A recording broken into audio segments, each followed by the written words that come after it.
Nathan Baird from Cleveland.com. Nathan? Hey, Ryan. I guess just for starters, with Kyle McCord, what set him apart? What was it that made him the next guy that you wanted to bring into what you're building with this quarterback room? Yeah, I mean, Kyle, right from the jump, is somebody that we recognized early as very, very talented. And you had an opportunity to watch him play and thought he had a chance to be a really, really good player.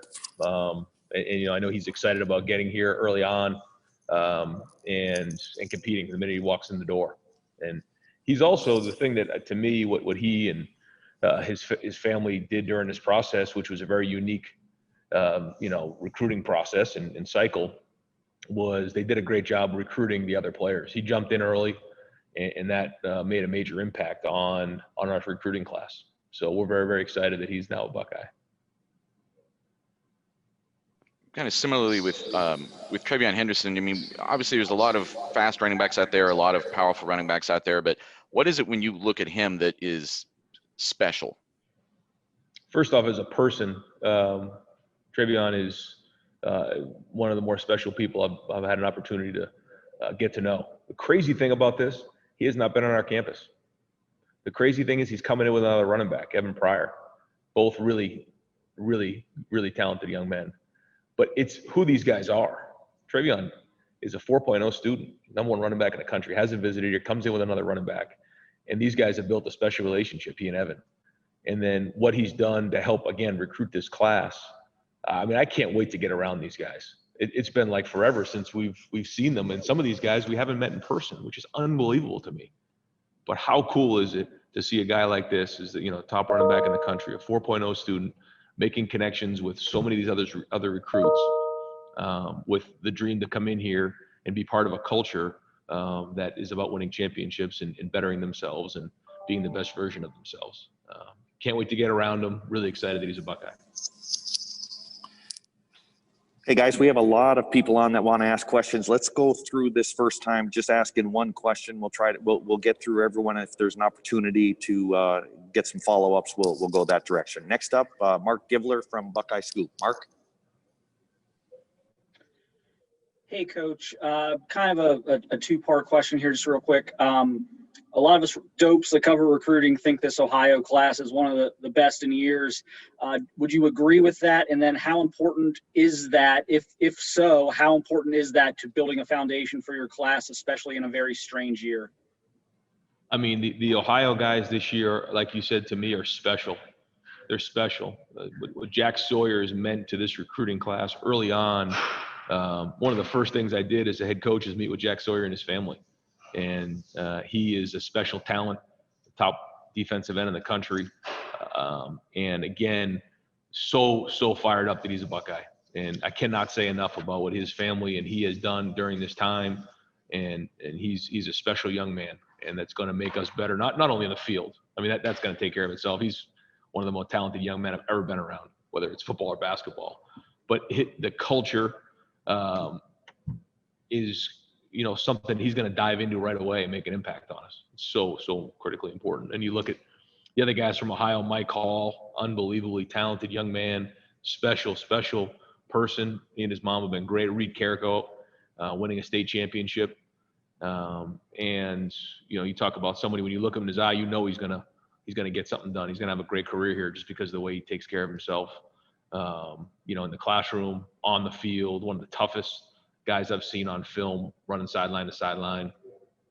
Ben Chrisman and his family, right from the jump, have been just tremendous during this whole time. The communication has really had to happen like this, in Zooms, FaceTimes, texting. And, all of these guys in Ohio are going to be really good players. So you just know it. Sometimes you're not sure. You just know, because we've really had to dig into who these people are even more because of the unique year this has been. So I agree with that. I think this Ohio group is really, really special. Next up, Jeremy Birmingham with Letterman Row. Hey, Ryan, you guys signing 6 defensive backs in this class. 2 of them, I guess we'd probably classify as like a true cornerback, with Jacqueline and Jordan. Then you have 2 probable, true safeties in Andre and Jansen. and then you have the other guys in there, the Denzel Burke and Jalen Johnson, who could probably move around. How important was it for Carey to find a versatile group like that in this class? And I specifically want to ask about Jalen Johnson. He's the lowest ranked member of the class, but I don't think that the class would be where it is without him. And I was hoping you could talk about that. Yeah, I mean, it was a huge emphasis for us was the secondary, and Kerry Combs did an unbelievable job early on, and certainly Mark Pantoni deserves so much credit for all that he and his staff have done to put this class together. And I think you all know that, the guys who follow it, but I hope that even the people who don't follow recruiting as much really understand what Mark means to this program and the amount of work he does, but more importantly, how good he is. And I understand in the landscape of college football, recruiting, but then also identifying talent and what fits our culture here. And this class wouldn't be the way it is without Mark and his staff. So we all owe them a ton of thanks. I mean, Kerry did a good job with this group. Like you said, we needed some corners. We needed some cover guys, and JK and Jordan give us that. Two special young men, and both have remarkable stories, and they're both really good guys that we think, again, the culture and on the field is tremendous. When you look at Jansen and Andre, they both played well this year. They did some really good things. We think they're going to be able to have an impact right away. Denzel really never visited here. He's a guy that I had an opportunity to go out and see out in Arizona quickly during recruiting, but didn't really know a ton about. Has tremendous ability and upside. So we're really fired up that he's a Buckeye. And then Jalen, like you said, has he's got a great way of connecting with the other recruits, and he's been a glue, to be honest with you, during this whole process, keeping guys together. Next up, Steve Hellwagon, 24/7 Sports. Hey, Coach. You got a big boom, it seemed, over the weekend from Washington State, another outstanding prospect, top 10 or top 20 nationally, Emeka Egbuka. Just your thought on what he will bring. And I think the top wide receiver, second year in a row in the country, with Fleming last year and him this year. And maybe the hope he might bring some other people from his home state with him. Emeka's a special young man. He's somebody we identified early on. Brian Hartline did an excellent job building a strong relationship there with he and his family. Actually, I was at his high school twice, over this whole recruiting process the last couple of years. But it's been the same thing. I know he wanted to come back and visit during this time, wasn't able to, but he was able to get out here and get a feel. And I think he fell in love with the place when he got here. But this is another 4.0 student, number one wide receiver in the country, culture fit. And again, the fact that Emeka decided to come and be a Buckeye was huge for us. And he's just another piece of the puzzle here. But he's, again, when you look at the combination of ability and who they are, I'm talking about 4.0 student again right here, coming from across the country to come be a part of this culture. It's really special. In a year that's been really hard. So again, hats off to our staff, but hats off to his family and the work that they put in to find the right place for him and his family. Next up, Kevin Noon with Rivals Buckeye Grove Network. Kevin? Yeah, Coach, you guys land 3 offensive linemen with Ben, Zen, and Donovan. How would you assess how offensive line recruiting went this cycle, and just a little bit on each of the 3 linemen that you guys signed today? Yeah, I think Stud worked his tail off, and again, Mark and everybody did. I think we got 3 really good players, but all very different. Ben, like we talked about in Ohio, big, strong, athletic guy, and he's going to have a really good career here. Donovan Jackson just jumps off the film. He had a funny commitment to us in the when it was still early on in the process. He was in my office and was not expecting him to commit, and kind of did. I almost fell to the floor. That was a huge deal for us to get Donovan. His family are unbelievable. They've been great during this whole process, just with schools continually try to recruit him out of Texas, and he just stayed strong. His loyalty and faith has been tremendous. Another really, really good student, and great culture fit. And then Zen is a unique situation. This is a guy who put on, I think it's like 60, 70 pounds in, just about a year. And we think, this is one of the things we didn't really have the opportunity to have was to evaluate a ton of these guys on senior film. And because of that, it's been a strange year because a lot of these guys didn't play. Zen did. And we saw right away when we watched this film, Mark brought it down, Stud looked at it, and everybody said, what are we missing here? And we just kept watching his film. And then he played against Elder and just did a great job there. And we're like, this guy has a chance to be special. And he's in our footprint.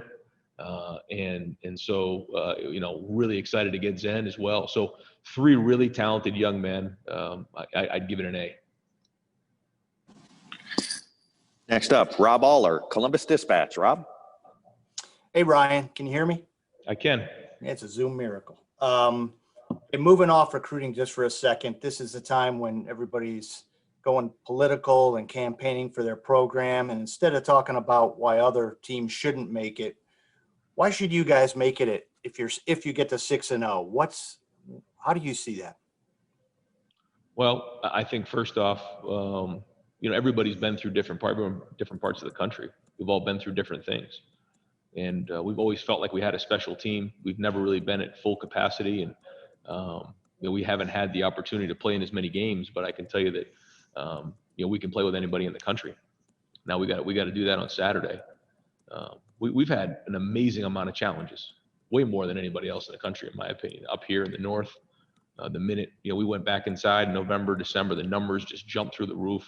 We're in a county that's purple right now. It has been for a long time, or at least it has been, for the good portion of the last month. And we've had disappointments. We'd have games canceled. We've had the season canceled. We've been through so much. Yet to see us play the way we did against Michigan State, and we know our best football still ahead of us, and we have really talented young men who have stuck together. And if some people can't see that, then that's their problem. Next up, Bill Landis with The Athletic.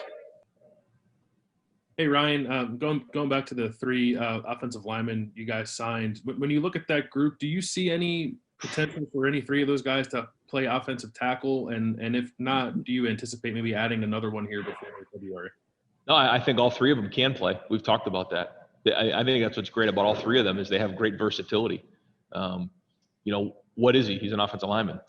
That's when you really know. And I think that's great to have that versatility with all 3 of those guys. They could play multiple positions if you need them to. So we'll see, once we get here and kind of move them around a little bit, see where they're at. But I think, again, that's what makes them special. Next up, Dan Hope, 11 Warriors.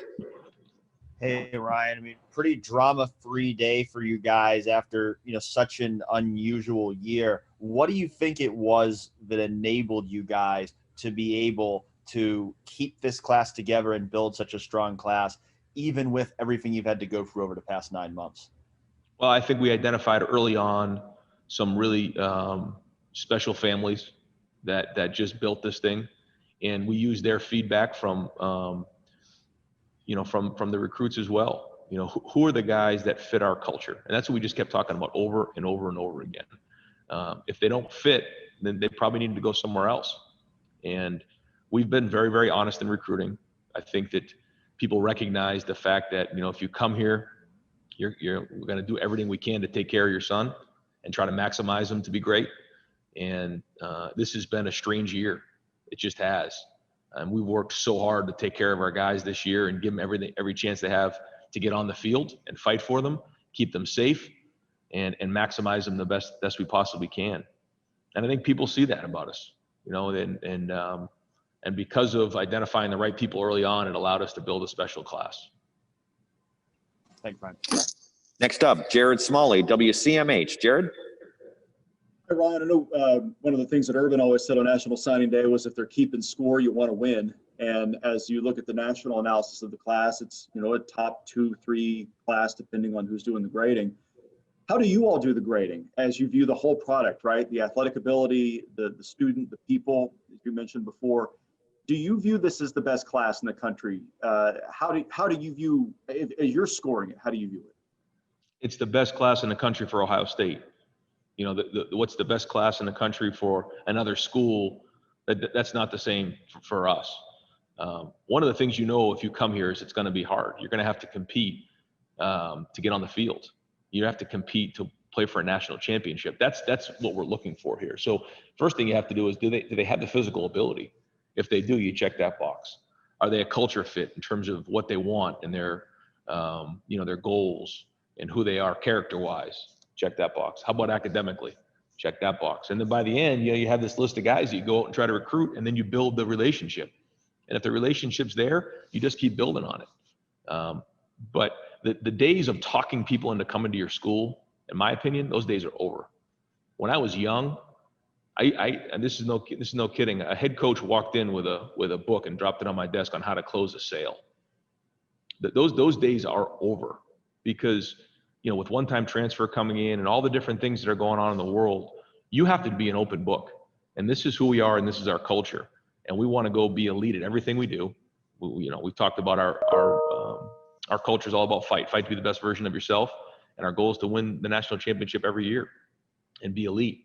If that's something that fires you up with the type of culture that we have here, then come on, let's go.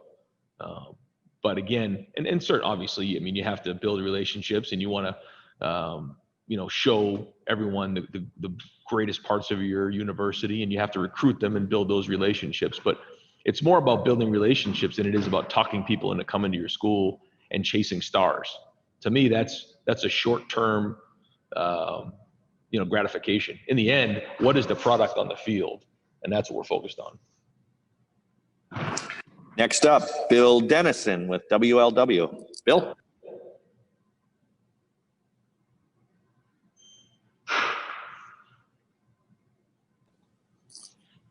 All right, I'll come back to you if you're still there, Bill. Next up, Doug LeMaurice, Cleveland.com. Hey, Ryan. With everything you just said about you're not selling kids on stuff, what is the difference when you are recruiting a player maybe to a position, not of need necessarily, but maybe you didn't get as many guys at that position numbers wise or whatever in the previous class, versus when you're recruiting a kid into a room like your receiver room, maybe whatever, where it's just like, hey, we got a bunch of top elite dudes stacked up. Is there a difference there? Because sometimes I think maybe you can sell opportunity, but then maybe sometimes it's like, well, it's going to be really tough, but this room is great. Is there a difference there? I think you can always talk about what's there. You can talk about your offense. And I say it all the time, we can say we're a really good academic school and we care about academics, but if your GPA is at 2.2, then that's not accurate. You can say that, we have a really good program, we win a lot, but if you're 6-6, then that's not true. So what you do is you just show them what it is. You show them your on the field record. You show them the fact that the last two semesters you've been over a 3.0 GPA. You can show them, like, for instance, in the situation you're talking about, you can show them our passing statistics, what we've done the last 2 to 3 years here, and since we've been together on offense. And that's really what it comes down to. And I think that the guys who want to be great and aren't afraid to compete, they're like, let's go. Good thing about receivers, there's multiple guys. We usually have 3 guys, sometimes 4 guys on the field who are receivers. And we're always going to recruit really good quarterbacks to come in and throw the ball. So, again, a lot of these guys want to go play in the NFL. And in their minds, if they have to, if they can't get on the field here at Ohio State, then how are they going to get on the field in the NFL? And they just want to go compete and be a part of this culture. And I think that's what you saw with Marvin and with Mecca and Jaden too. Next up, Tony Girdman, Buckeye Scoop. Tony? Ryan, you mentioned the unique relationship between Evan and Travion. Knowing that about how they are as people and how they view that, what did you like about them as players? Obviously, it's you can see the highlights and know that, but like, what do they bring to the football team? What did you like about them on the field? Yeah, I think they would both tell you that maybe they're little different styles of backs. Evan's a little bit more of a hybrid. Not that Trey can't do a lot of the same things, but he can do a lot of things in space. He's really good as a running back. He can get out on some jet sweeps. He can catch bubbles. He can get the ball in the perimeter and catch it. Trey's a little bit more of an every down back. But it'll be interesting to see how they develop. You think you have it one way until they get here, but we kind of go from there. And I've always said, and you guys have heard me say this all the time, you adapt to the players that you have and you figure out ways. You see us in a little bit more 12 right now because, Rucker, has done a really good job of that with Luke. And so we'll always adapt and move things around based on our personnel. We try to go get the best available and then adapt. Next up, Bill Rabinowitz, the Columbus Dispatch. Bill? Hi, Ryan. Kyle McCord is enrolling early. The expectation is that Justin's going to go to the NFL. You have 2 freshmen. Now, how realistic is it for him to genuinely compete for that starting job next year? I mean, that is going to happen. I mean, he will compete for the job. We're going to have to figure out, if Justin decides to go to the NFL, who the next quarterback is at Ohio State, and that's a big, big deal. So I know he's looking forward to getting in here and getting to work right away. Next up, Tim May with the Tim May podcast, Letterman Row. Tim? Yeah, Ryan, with everything you said, the 2 key words that keep coming out are culture fit. And here you guys are playing for a 4th straight Big Ten championship. Can you feel that in the Woody Hayes Athletic Center every day of what is special about this team? If you had to put your finger on it, about this program, what would ultimately be that thing that makes you guys different, in your opinion? I think it because of this year, it's probably changed a little bit. I think that last year was a little different than this year. I think if you're asking me right now what's special about this group, I would say their maturity. They've had to mature a lot in the last year. They've had to overcome. They can handle adversity. They can handle disappointment, and they just keep moving forward. I think it's given them great perspective. And there's a seriousness about, especially the older guys. The younger guys are still trying to figure out. They've been through a lot, these younger guys. They came in and had no spring ball, and it went home, and now they're back. It's amazing to me what they've all been through. But they've had to grow up fast. It's like anything else. When you go through difficult times when you're young, you have to grow up fast. And we've all heard those stories. And I think that's what's happening with this group. And they've become very, very mature. And I think that's really neat. They know exactly what they want. They know that this year hasn't been the same. I think that once we hopefully get, COVID in the rearview mirror, it'll go back to maybe it was last year. But in the meantime, we're just going to keep moving along and try to win this championship, because I want to make sure we have something to show for all the sacrifice that's gone on over the last few months, because it's been amazing to me. Thanks, man. Next up, Patrick Murphy, 24/7 Sports. Ryan, I asked some of the players yesterday about how this week's been different heading into a Big Ten championship game. And then it occurred to me that even the Big Ten championship game itself is different. It's at noon instead of at night on Saturday. How does that change things for you guys? I know you like noon games, but year after year, it's been, okay, we get ready for 8 p.m. kickoff. What changes about that this year? Well, we decided that we were going to practice the last couple of days at noon, just to give us a little head start on a noon kick. So that changed a little bit. But the fact that there's no fans there, it'll be kind of like the combine in Indy. There'll be nobody there, and we'll be playing a game. So again, I don't know. We're just going to try to do everything we can to bring our own energy. And the electricity we talked about early on in the week was just, when you walk into that stadium and you take that bus over to Lucas Oil, that's usually the more electric environments year in and year out. And for the older guys, to go through that process of what that's like and coming out of the locker room and playing in that championship game, you can feel it when you're in that building. And so we're going to try to replicate that the best we can, knowing that it will be different. Next up, Brendan Gulick, Buckeyes Now on Sports Illustrated. Hey, Ryan, congrats on a big day. Hey, you talk to us pretty frequently about just trying to beat your opponent, be better than your opponent, no matter what all the other circumstances are. In the case of recruiting, everybody's your opponent. It's a national landscape, and you guys have excelled this year with such a big national class. How were you so effectively able to bring in such a well-respected class this year? Well, it was a lot of hard work. There was a lot of ingenuity, just in terms of trying to figure out how to connect with these families with not being able to see them really in person for the last, year almost. And that's been a challenge. But being honest, being an open book, talking to them about what this means and in terms of coming into our program, what the expectations are. And then I think it's been, these recruits together, coming together, and the leadership of this class has already started. We would have group Zooms together with a bunch of guys in this class, and you could tell there's already leaders in this group, and they all want to be great. That's the thing that I think they all share, is they want to be elite and they want to be part of this culture and they want to get here as soon as they can. I tell them all the time, don't wish it away. You're going to wish you were home once you get here for the first couple months. You're going to be missing mom's cooking and all those things. But I think it's all those things combined which has made this group special. Next up, Austin Ward, Letterman Row. Ryan, I know that some of this is hard to talk about in the middle of that championship prep, but when you look at the quarterback situation, how much did CJ and Jack get out of this year, which has not been a normal freshman year? What does that mean for Kyle? How far behind is he compared to those two? And if you get to January and Justin's gone, it's these three, which are basically freshmen, what would be your comfort level with that moving forward into next year?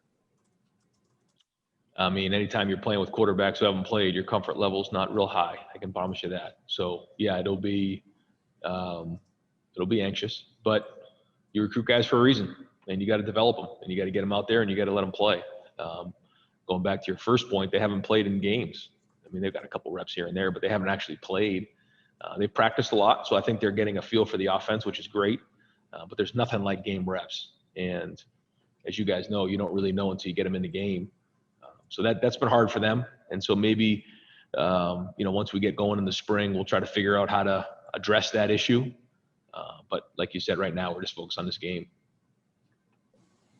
Next up, Stephen Means with Cleveland.com. Hey, Ryan, depending on some decisions by some of your players, you might have a depleted tight end room. Were the discussions with Sam Hart understanding that fact, and does he need to come in kind of ready to go from the get-go if that happens? Yeah. We want everybody to have that same mentality. But like you said, we feel good about the tight end room's depth. We feel like some of these young guys have really grown and gotten better, and Kevin's done a really good job of developing that room. So you're certainly going to miss Luke, and Ruck's got to make a decision. But yeah, Sam's going to come in and make an impact early on. But again, I think that room's done a really good job. You think about Jake Hausman's, done a really good job day in and day out and providing, depth there and giving us really good plays this season. It's been a room of strength, and I think some of these tight ends have seen what our plan is for that position moving forward.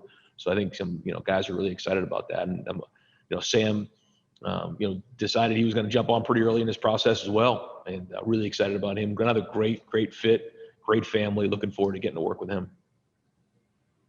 Next up, Zach Carpenter, 11 Warriors. Hey, Ryan, you have guys like Jack and Trey who they had these kind of massive expectations for their first year, for their freshman year.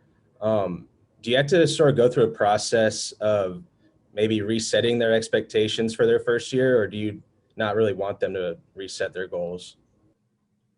Well, I think one thing that you talk about in the process, and you have to do this in recruiting, nobody really wants to talk about this, but it's the truth, is that everybody's journey is different.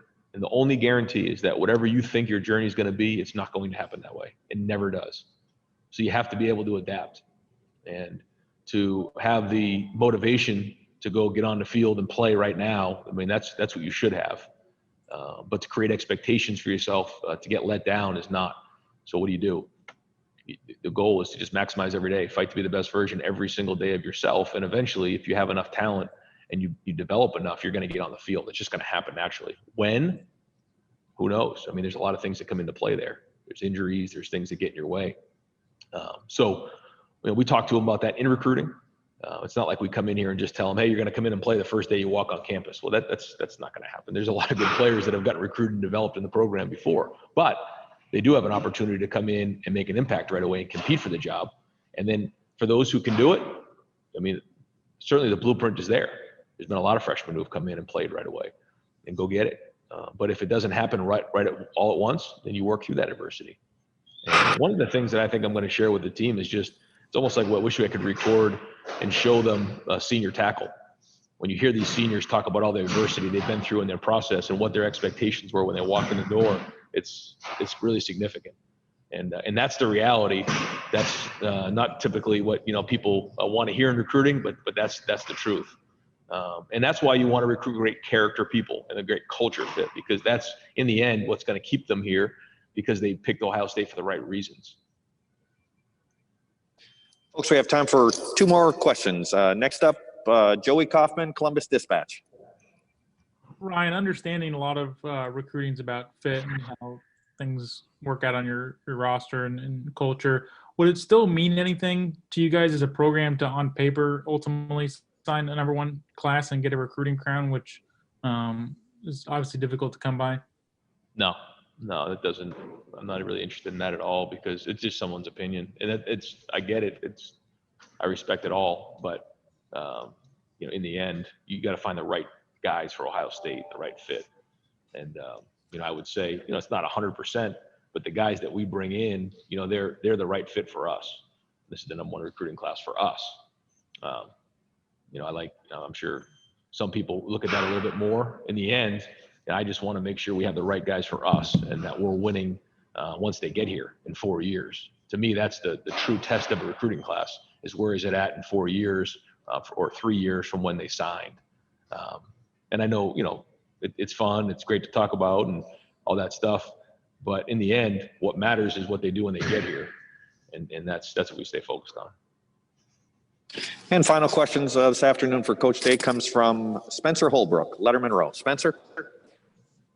Ryan, usually in a normal year, Mark and all the people behind the scenes are putting together travel itineraries and trying to get kids to campus and stuff. And then this year was completely different. You had Jack and some of the guys go out of the way to make their own travel plans and get everybody together in Columbus. I know you guys didn't have anything to do with that, but what does it tell you about a guy who not only is a 5-star guy on the field, seems to be able to put a class together off the field, but also coordinates everything to make sure you guys get the best players possible and maximize the challenges the recruiting class faced?